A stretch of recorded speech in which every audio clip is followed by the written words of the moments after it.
All right. Hey, everybody. Happy Thanksgiving here in Canada. To everybody, hopefully everybody's having a good little holiday break, even though we've had a lot of holidays lately, but that's good. Anyway, it is time to tell you about 7 days into this beef, butter, bacon, and eggs round three this year. This is the third time I've gone back to this beef, butter, bacon, and eggs. And we'll get into some things that I've observed this time. And what I wanted to do is I want to put on some muscle. So the original ones I was leaning out. Go figure. We'll get into that. And now the idea is to put on some lean muscle. And I'm trying to eat as much as I possibly can for the first 2 weeks. So I'm 7 days into the feeding. And then we're going to reevaluate over the last 2 weeks and try and do some fasting to try and tighten up. So this is pure vanity, I guess, for this time. It's the physical composition, which we'll get into. Like always, this is Anthony Stewart. This is Food for Thought, and we are questioning everything they've ever said. Today, I have some questions that are, we're gonna get into this today. All my life, I've tried to in different periods, get abdominals showing, like six pack. Almost impossible. In the health and bodybuilding space, I would be known as what is called an endomorph, which means holding body fat well. Endomeso, which mesomorph means muscle, holding muscle, builds muscle well. Ecto would be skinnier, like doesn't hold body fat, and so you're either one or a combination of two or three. So I would be an endo, teetering toward meso, I guess you could say, stocky build but hold body fat. I have tried for decades at random times dieting towards looking leaner. Never happened. I mean, I got big and strong, but I never got lean. I never got ripped. I was trying to get a beach body at certain points in my life. Never was I able to.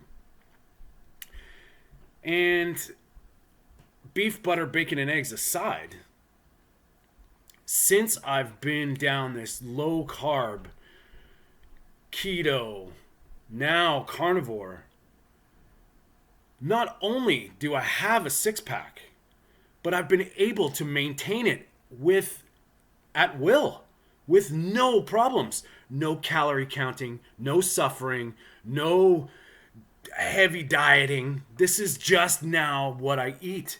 And you could argue that there's no downside to it because I feel great. I'm not hangry ever. I'm not, waking up in the middle of the night starving. There's no counter, food trauma. So why is this happening? What's going on? What are the mechanisms? Well, let's get into it a little bit. If calories in, calories out mattered so much, why does it now? Have I just hit that magical sweet spot? But here's the deal. I have changed what I've been eating for a year and a half. So I've been eating different amounts of fat, different amounts of protein, basically trying to go from like fasting certain days to 2-3 meals a day. I've eaten 5 pounds of meat in one day, didn't gain 5 pounds. How does that work? If it rots in your colon and you're going to get colon cancer, how does that work? I actually lost weight. So we'll get into the numbers now. I started this, 7 days ago, and I was 178 point something. I went up at one point. I was 181, which I was happy about, and then I'm now back. Go figure. I'm back down to 178 today when I just stepped on the scale before this. Now I don't want everybody to be measuring their scale because, you know what? It's tricky. There's a lot of things at play, and if you're obviously using it as a metric and a baseline to progress, the scale can be valuable. But to just on a day-to-day basis, it can drive you batty because, like for me, I can gain up to 6 pounds in a day depending on what's going on. It's amazing. So that gets back to this calories in, calories out. I have dieted. I have dropped my calories, increased my exercise. Never ever was I able to hold body fat off until now, this last year and a half. And it's been a solid, consistent progression getting leaner. I mean, you've seen it in before videos. I'll even show you again. So this is me last year, and this is me this year, and I'm leaner. Even though my diet's relatively the same, I mean, there's still some similarities, but you know, now I'm taking it to the next level where I'm trying to honestly put on muscle. That's my idea. I am not holding back with food. I am eating ridiculous amounts of meat and fat. I'm actually eating butter, like just, you know, a tablespoon of butter here and there just to get more fat into me. Now, I don't know if that's doing a damaging good. There's probably some scientific explanation for this. I'm not a scientist. I'm not a doctor.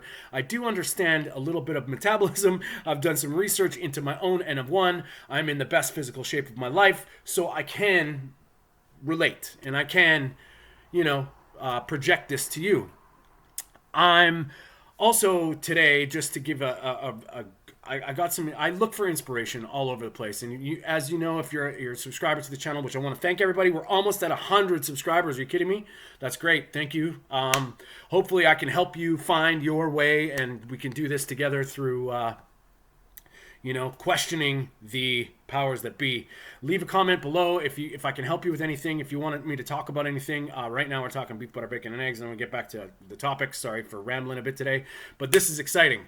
I came across a channel called Carnivorediet, and this is the stuff that drives. This is the stuff that makes me, you know, feel like there's hope, and it's inspiration to me. She just did a check, and she is under 300 pounds for the first time in a long time, and that's great. And her progression of weight loss and her story is on there. I'm going to put a link to her story. And it's time to address the elephant, you guys. Anybody who is thinking that this is not possible because it's too hard, it is hard at first. You do have to put in some work.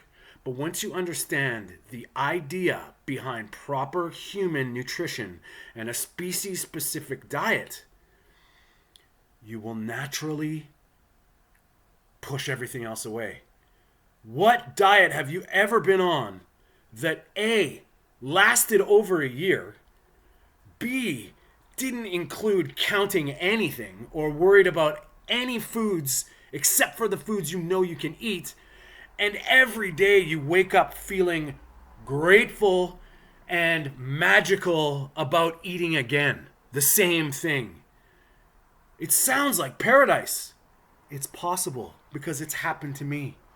And anecdotally, thousands, maybe millions of people out there have changed their life going animal-based. Whether it's full-blown carnivore or full-blown lion, which is probably the next level of carnivore, or just, you know, starting out understanding fat is nutritious and understanding what nutrition is, giving up processed foods, now you're on your way. And my process went from that, from a low-carb, ketogenic, understanding nutrition, understanding hormones, to what your body needs. Doesn't care about ethics. Your body doesn't care about where you stand in the world. Your body cares about the nutrients it needs, essential nutrients, essential amino acids, essential fatty acids, essential vitamins and minerals. It doesn't care. So that's where the argument fades.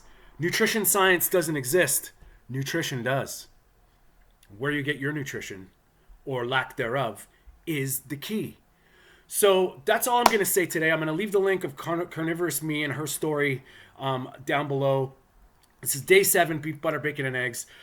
I'm not putting on any size, I guess, but I'm still leaning out, which is, I'm holding myself at the same weight, which is quite fantastic. So we're going to keep up 7 more days of feeding, and then we're going to go 2 weeks of feeding, rotating with 24-hour and 48-hour fasts. I know it's going to sound crazy, right?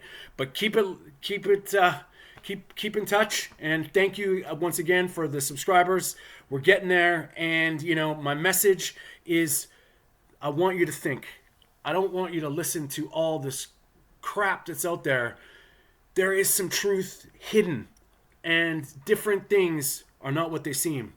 And we'll get there together. Thanks for joining me. Stay strong.